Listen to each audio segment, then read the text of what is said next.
Item ಯಾವುದೇ ಇರಲಿ try ಮಾಡಿ ಆಚಿ ಚಿಕನ್ ಮಸಾಲಾ. ಆಚಿ ಚಿಕನ್ ಮಸಾಲಾ. ಈಗ ನೇರವಾಗಿ ಬಳ್ಳಾರಿ ಕಡೆ ಹೋಗೋಣ. ಬಳ್ಳಾರಿಯ ಹೋಟೆಲ್ಗಳಲ್ಲೂ ಕೂಡ ಕಮರ್ಷಿಯಲ್ ಸಿಲಿಂಡರ್ ಸಿಗ್ತಾ ಇಲ್ಲಂತೆ, ಹಂಗಾಗಿ ಸೌದೆ ಒಲೆ. ಪದೇ ಪದೇ ಹೇಳ್ಬೇಕಪ್ಪ, ಓಲ್ಡ್ ಇಸ್ ಗೋಲ್ಡ್ ಅಂತ. ಯಾಕಂದ್ರೆ ಹಳೆಯ ಪದ್ಧತಿಯನ್ನ ಮರೆತವ್ರಿಗೆಲ್ಲ ನೆನಪಾಗ್ತಾ ಇದೆ. ಸೌದೆ ಒಲೆ ಊಟ ಸಖತ್ ಟೇಸ್ಟಿ ಆಗಿರುತ್ತೆ ಅಂತ ಹೇಳ್ತೀವಿ. ಟೇಸ್ಟ್ ಏನೋ ಇರುತ್ತೋ, ಆದ್ರೆ ಮಾಡೋ ಪ್ರೋಸೆಸ್ ಜಾಸ್ತಿ ಅಂತ. ಹೋಟೆಲ್ಗಳಲ್ಲಿ ಅದು ವರ್ಕೌಟ್ ಆಗಲ್ಲ ಅಂತ. ಸೌದೆನೂ ಸಿಗಬೇಕು, ಸೌದೆ ಸಿಕ್ಕರೂ ಕೂಡ ಅಲ್ಲೂ ದುಡ್ಡು ಜಾಸ್ತಿ ಕೇಳ್ತಿದ್ದಾರೆ ಅನ್ನುವಂತ ಆರೋಪ ಇದೆ. ಸೌದೆ ಒಲೆಯಲ್ಲಿ ರೆಡಿ ಆಗ್ತಾ ಇದೆಯಂತೆ ಇಡ್ಲಿ, ದೋಸೆ, ಪಲಾವ್. ಸೌದೆ ಒಲೆ ಊಟ ಇಷ್ಟಪಡೋರು ಈಗ ಹೋಟೆಲ್ಗಳಿಗೆ ಹೋಗ್ತಾರೆ ಬಹಳ ಜನ.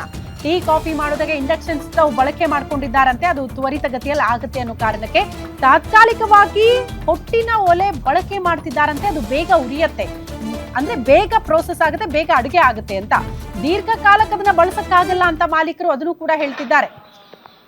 ನೋಡಿ, ಎಂತೆಂಥ ಹೋಟೆಲ್ಗಳಲ್ಲಿ ಈಗ ಸೌದೆ ಒಲೆ ನೋಡೋದಕ್ಕೆ ಸಿಗ್ತಾ ಇದೆ. ಚಿಕ್ಕ ಪುಟ್ಟ ಅಂಗಡಿಗಳಲ್ಲಿ ನೋಡೋದೇನು ಹೊಸ್ತೇನಲ್ಲ, ಮತ್ತೆ ಈ ಗ್ರಾಮೀಣ ಪ್ರದೇಶಗಳಲ್ಲಿ ನೋಡೋದು ಕೂಡ ಹೊಸ್ತೇನಲ್ಲ. ಆದ್ರೆ ದೊಡ್ಡ ಮಟ್ಟದ ಹೋಟೆಲ್ಗಳಲ್ಲಿ ಅಲ್ಲೂ ಕೂಡ ಸೌದೆ ಒಲೆ ಊಟ ಸಿಗುತ್ತೆ ಅಂತ ಅಂದ್ರೆ ಇಂಥ ಪರಿಸ್ಥಿತಿ ಯಾವತ್ತಾದ್ರೂ ನೋಡಿದ್ವಾ ನಾವು? ಖಂಡಿತ ಇಲ್ಲ. ಮೊದಲ ಬಾರಿ ಸಿಲಿಂಡರ್ ಇಲ್ಲ ಅನ್ನೋ ಕಾರಣಕ್ಕೆ ಈ 5 ಸ್ಟಾರ್ ಹೋಟೆಲ್ ಅಲ್ಲೂ ಸೌದೆ ಒಲೆ ಬಂದ್ರು ಬರುತ್ತೆ. ಈಗ ಅದನ್ನೇ ಪ್ರಿಪರೇಷನ್ ಮಾಡ್ಕೊಳ್ತಿದ್ದಾರೆ, ಅದನ್ನೇ ಅಲ್ಟರ್ನೇಟ್ ವ್ಯವಸ್ಥೆ ಮಾಡ್ಕೊಳ್ತಿರ್ತಾರೆ.